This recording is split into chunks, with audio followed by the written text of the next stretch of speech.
Rifts continentaux, fragmentation continentale, c'est le cours du jour. Les stades initiaux de la fragmentation continentale correspondent aux rifts continentaux. Nous avons découvert dans d'autres cours comment les ceintures orogéniques témoignaient du regroupement de masse continentale suite à la fermeture des domaines océaniques puis à la collision. Nous allons voir dans ce cours, nous allons aborder du moins le mécanisme de fragmentation d'une masse continentale en étudiant l'exemple de rift actuel que l'on appelle le rift d'Assal qui est situé en Afrique de l'Est.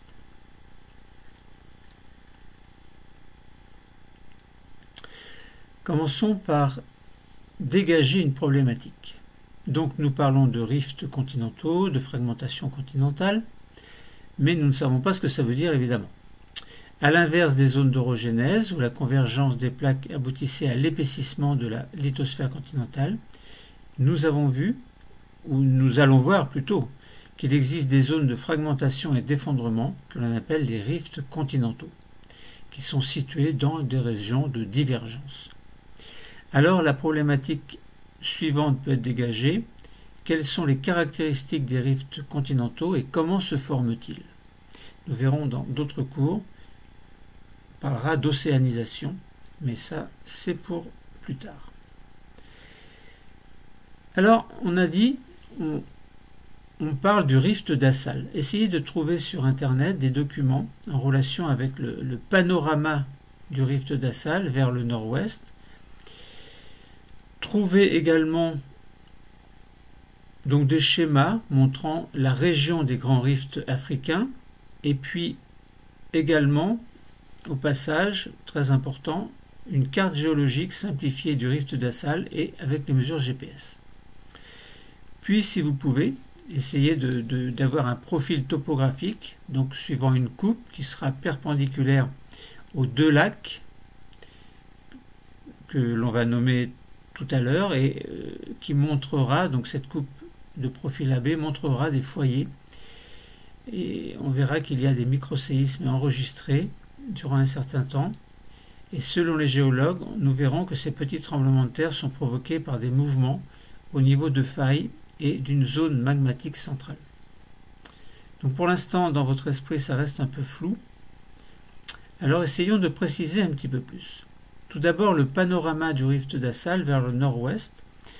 Vous voyez qu'il y a le lac Assal, qui est un lac salé, peu importe, des coulées basaltiques, des dépôts de sel que l'on appelle des évaporites, et vous voyez également des failles que l'on appelle des failles normales. La région des grands rifts africains, en Afrique de l'Est, est actuellement la plus remarquable des zones de fragmentation continentale. Le rift d'Assal permet d'étudier, à une petite échelle, les mécanismes en jeu dans ces régions. Il est situé, ce rift d'Assal, dans la région de l'Afar, en République de Djibouti, entre le lac Assal qui est salé et le Goubé al-Karab, relié au golfe d'Aden. C'est une région qui présente une forte activité sismique et volcanique. Alors je vous ai dit donc sur un schéma, vous pouvez trouver une région des grands, vous pouvez localiser la région des grands rifts africains, où vous voyez donc globalement l'Afrique, avec donc sa plaque africaine, la plaque arabique et une plaque somalienne qui est en cours de formation. Vous voyez au passage qu'il y a les grands rifts est-africains. Vous voyez la région de l'Afar et un agrandissement vous permet de voir le lac d'Assal et le Goubé al-Karab avec entre les deux le rift d'Assal. Donc pour vous repérer, c'est assez facile. Alors si vous regardez, une fois que vous avez compris, une fois que vous avez localisé le rift d'Assal, vous agrandissez un petit peu la zone et vous vous retrouvez sur une carte géologique simplifiée du rift d'Assal avec des mesures GPS. Donc il y a, alors sur ma gauche, le rift d'Assal qui est situé à moins 150 mètres par rapport au niveau zéro de la mer, niveau zéro de l'eau que l'on retrouve au Goubé al-Karab. Donc vous avez à gauche le lac Assal, à droite le Goubé al-Karab. Donc ce sont deux lacs. Je vous ai dit, le lac Assal est situé à moins 157 mètres. Le Goubet Al-Karam est situé à 0 mètres. Donc vous voyez que le lac Assal est en contrebas. Alors on pourrait se dire que l'eau du Goubet Al-Karam va s'écouler dans le lac Assal. Alors en fait c'est un petit peu plus compliqué puisque entre les deux, donc vous avez des zones, différentes zones où il y a des coulées basaltiques relativement récentes. Il y a des cratères volcaniques.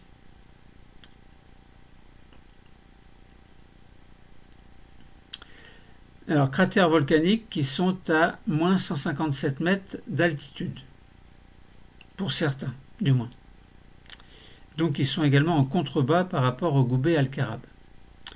Donc là, vous allez pouvoir imaginer que s'il y a des failles avec un petit écartement, l'eau du Goubet va s'écouler dans ces failles, et si ces failles devenaient beaucoup trop importantes et rejoignaient le lac Assal, eh bien ça voudrait dire que l'eau du Goubet Al-Karam s'écoulerait vers le lac Assal. Alors pour l'instant ce n'est pas le cas, mais ce qui se passe, c'est qu'il y a quand même des failles que l'on appelle des failles normales qui vont se former et donc qui vont laisser passer un peu d'eau du Goubet vers le lac Assal, mais sans l'atteindre. Donc vous voyez, entre parenthèses, des roches sédimentaires lacustres, donc qui sont des calcaires et des évaporites. Donc on imagine qu'il y a eu des écoulements d'eau dans ces régions, que l'eau chaude s'est évaporée, puisque la zone était volcanique. Il y a des coulées volcaniques, des volcans également de type effusif. Et donc on imagine que si de l'eau arrive dans ces zones-là, elle s'évapore assez rapidement. Et comme l'eau est relativement salée, elle peut former des sels que les gens viennent recueillir, et ça nous en parlerons tout à l'heure. Donc il y a des roches sédimentaires lacustres, comme on a dit, donc calcaires, évaporites, et des roches sédimentaires continentales également, par exemple de type conglomérat. Vous voyez qu'il y a beaucoup de failles normales. Donc ça veut dire, faille normale, ça veut dire zone en distension. Voilà. C'est-à-dire, imaginons vous avez un bloc, une faille se crée, du terrain va glisser vers le bas, d'un côté, par exemple. Et là, dans cette zone, eh bien, vous avez une faille qui est normale. Alors, les caractéristiques d'une faille normale, nous n'allons pas en parler ici, mais je vous invite à jeter un coup d'œil sur Internet. Et puis, il y a, vous voyez, donc dans cette carte géologique simplifiée du rift d'Assal, donc vous voyez des mesures GPS dont les flèches vont de part et d'autre de la ligne horizontale qui rejoindrait le lac Assal et le Goubet. Donc vous voyez des flèches qui vont à l'opposé d'une ligne qui rejoindrait ces deux lacs. Donc ça veut dire qu'il y a un déplacement d'un côté et de l'autre, qui montre que c'est bien une zone de divergence. Donc zone de divergence, je répète, alors il y a globalement un écartement, mais avant que l'écartement se fasse, il y a un glissement avec un écartement de part et d'autre. Donc glissement vers le bas. Ce qui fait que les masses s'écartent, glissement, s'écarte encore, glissement, ce qui fait qu'on arrive à une zone où il y a au centre ce que l'on appelle le rift continental.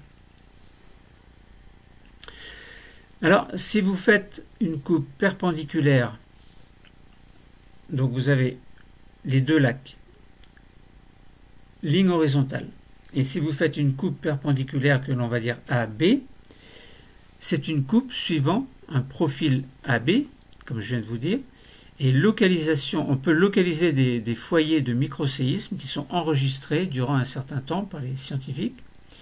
Et selon ces scientifiques, eh bien, ces petits tremblements de terre seraient provoqués, et sont provoqués en fait, par des mouvements au niveau des failles et de la zone magmatique centrale. Ça veut dire qu'il y a un écartement, des failles qui se forment, et puis comme il y a un écartement en dessous au niveau de la sténosphère, il y a une décompression, en fait, la pression diminue, ce qui fait que les matériaux vont remonter et provoquer l'émission de lave basaltique.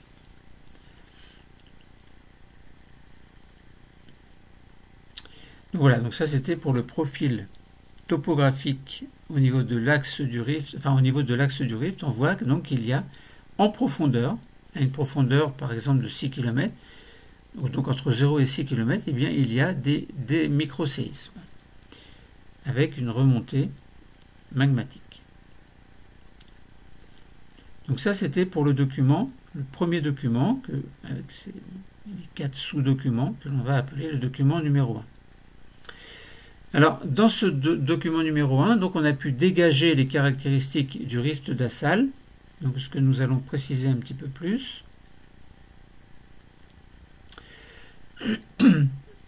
Donc, nous avons localisé la région du rift au niveau de la phare.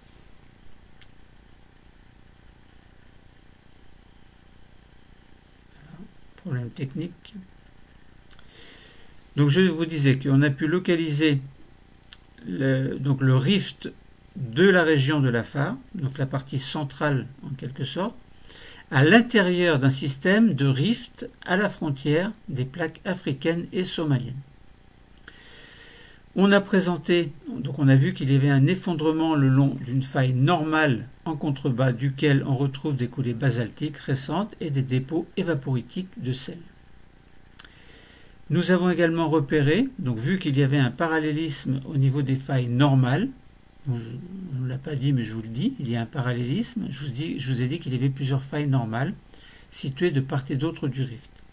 Eh bien, ces failles sont parallèles les unes par rapport aux autres, alors globalement évidemment. Donc on a vu donc parallélisme des failles normales avec un volcanisme axial de type basaltique, donc type effusif. Nous avons vu qu'il y avait des dépôts évaporitiques en fond de rift et la tectonique en distension. Nous avons également vu dans une coupe perpendiculaire à l'axe du rift. Nous avons vu donc la topographie produite par le jeu des failles normales bordant le rift ainsi que la localisation des foyers sismiques dont l'origine peut être reliée soit au jeu de failles, soit à l'activité magmatique sous l'axe du rift. Voyons maintenant le deuxième document qui nous présente le contexte géodynamique des rifts de la phare. Alors ça peut correspondre à une activité que vous pouvez faire avec votre enseignant, donc en utilisant Tectoglobe 3D, donc avec l'étude des vecteurs GPS, le traçage de coupes, l'épluchage des couches du globe. Donc vous pouvez utiliser pas mal de fonctionnalités du logiciel Tectoglobe 3D. Donc essayez de mettre en évidence le mouvement relatif des plaques au niveau de la région de la phare et essayez d'étudier les activités géologiques et les caractéristiques de la coupe et de la lithosphère dans cette région. Donc si vous faites bien ce travail, vous allez pouvoir afficher des volcans, des séismes et les vecteurs GPS. Vous allez voir également, si vous faites un épluchage du globe, par exemple à 28 km de profondeur, qu'il y a une croûte continentale, un manteau lithosphérique et la sténosphère, avec une remontée de la sténosphère par endroit. Et sur la coupe lithosphérique en 3D du secteur d'un profil AB que vous avez vu, le profil AB dont je vous ai parlé précédemment, hein, vous vous souvenez les deux lacs, ligne virtuelle horizontale et la coupe perpendiculaire à cette ligne horizontale, donc AB. Donc vous voyez qu'il y a en profondeur donc des foyers sismiques, donc vous avez bien sûr la lithosphère continentale, mais il y a pratiquement au milieu, au niveau du rift, donc des volcans, donc un volcanisme de type effusif, basaltique effusif, et vous voyez qu'il y a également des foyers sismiques. Donc il y a à la fois des volcans, à la fois des séismes, pratiquement dans l'axe et un peu de part et d'autre de l'axe, et en profondeur également. Donc ça veut dire que là, il y a un jeu de failles qui se forme et qui fait que la zone va entrer en divergence. Donc il y a une zone de divergence. Comme si vous traciez une grosse flèche par là, une grosse flèche par là. avec un écartement de chaque côté et donc un effondrement de l'ensemble, une décompression, donc une baisse de pression avec une remontée de matériel pour former des zones volcaniques.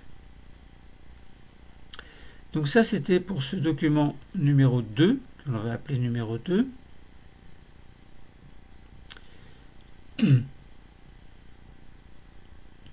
Où la coupe vous montrait bien en surface donc l'effondrement le long des failles normales et le volcanisme dans la zone centrale du rift. Et en profondeur, on observe qu'il y a un amincissement de la lithosphère. Donc, on peut montrer sous le rift l'amincissement crustal et la remontée de la sténosphère à une profondeur correspondant ailleurs à celle de la croûte continentale.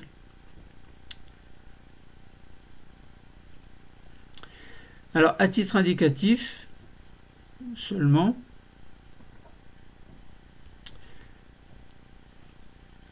on peut voir qu'il y a des roches des rifts de la Far et leur origine.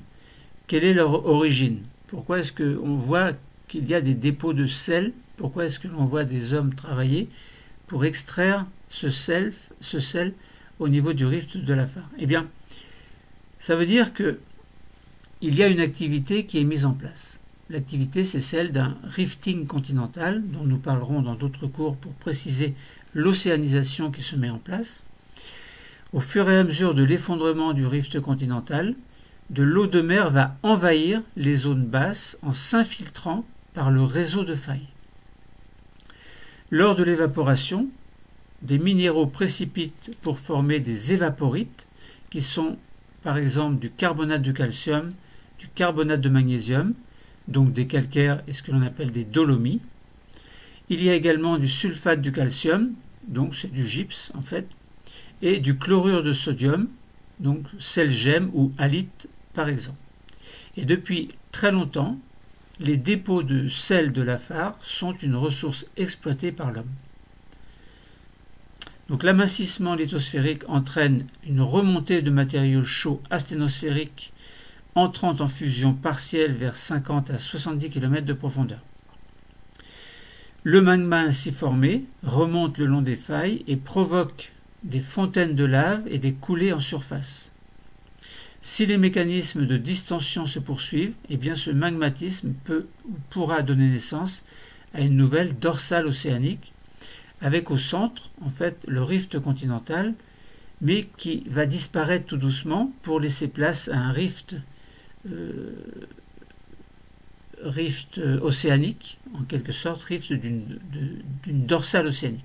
Parce qu'au niveau d'une dorsale, il y a le rift, donc la partie centrale, mais il y a toute une zone de part et d'autre qui correspond en fait à une lithosphère océanique.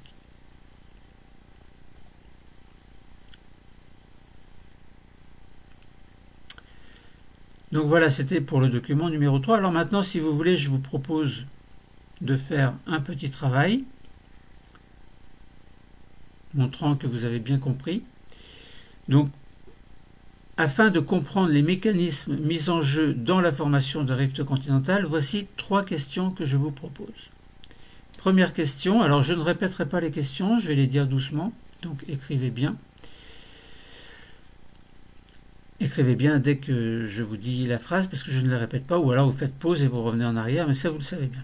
Première question, relevez les caractéristiques du rift d'Assal.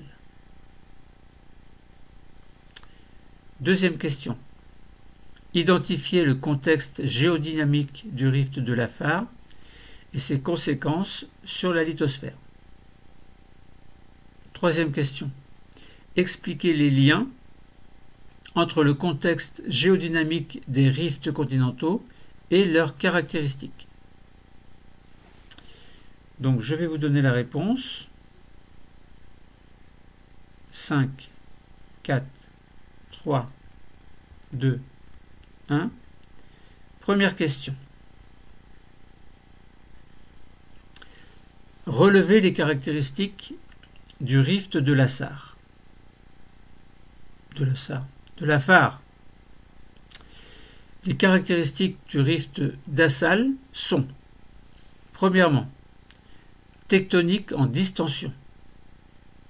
Deuxièmement, faille normale avec effondrement central.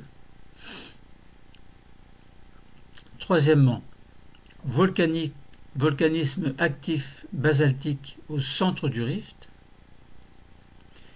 Quatrièmement, dépôt de roches sédimentaires évaporitiques au fond du rift. Et cinquièmement, sismicité active le long des failles et au niveau de la zone magmatique. Deuxième question. Donc il fallait identifier le contexte géodynamique du rift de Lafare et ses conséquences sur la lithosphère. Alors voici la réponse. Le rift de Lafare se trouve dans un régime tectonique distensif entraînant un amincissement de la lithosphère continentale. Donc globalement, c'est l'idée qui leur ressortait. Troisième question, il fallait expliquer les liens entre le contexte géodynamique des rifts continentaux et leurs caractéristiques. Donc voici la réponse.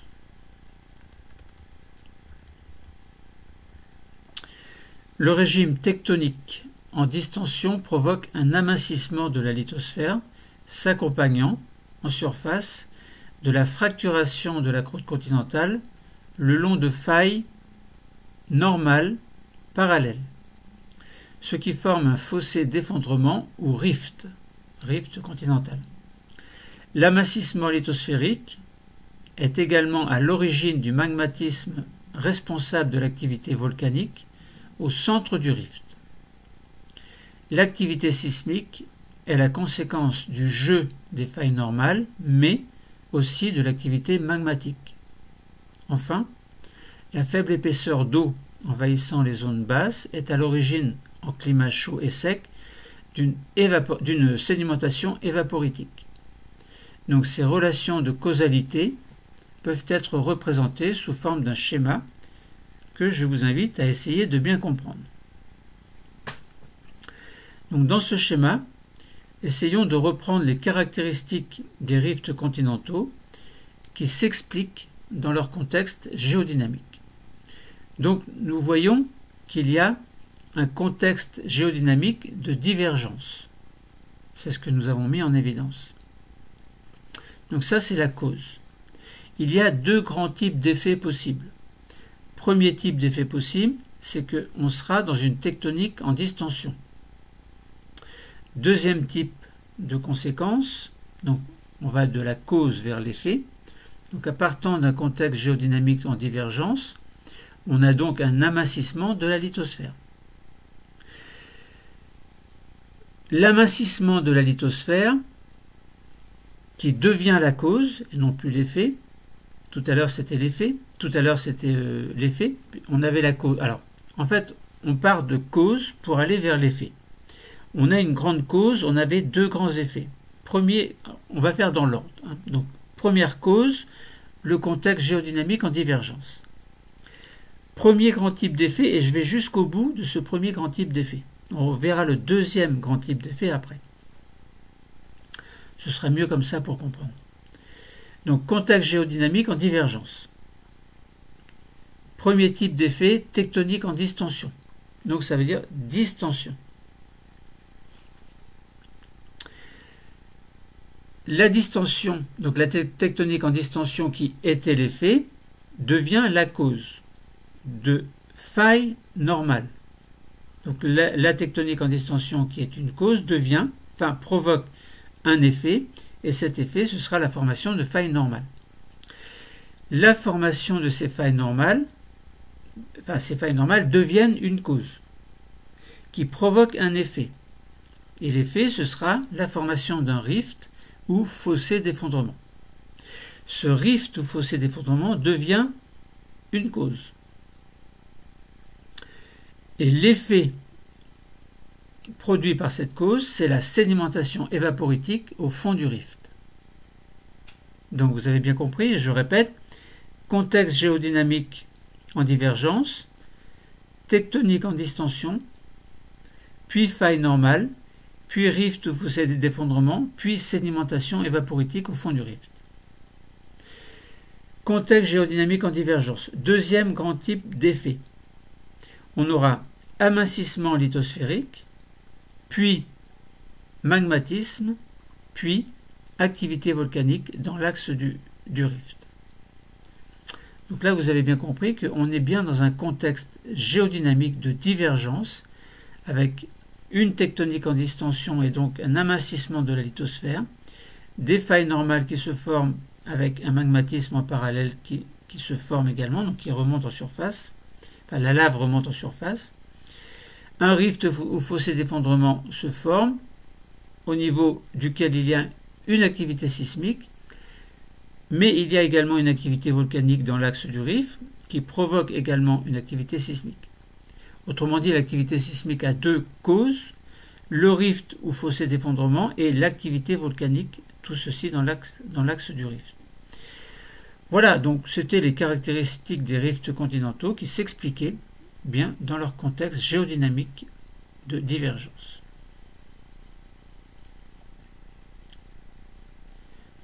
Donc nous avons répondu à la problématique concernant ces rifts et fragmentations continentales. Nous avions posé le problème, donc, quelles sont les caractéristiques plutôt des rifts continentaux et comment se forment-ils. Le cours est terminé. Merci.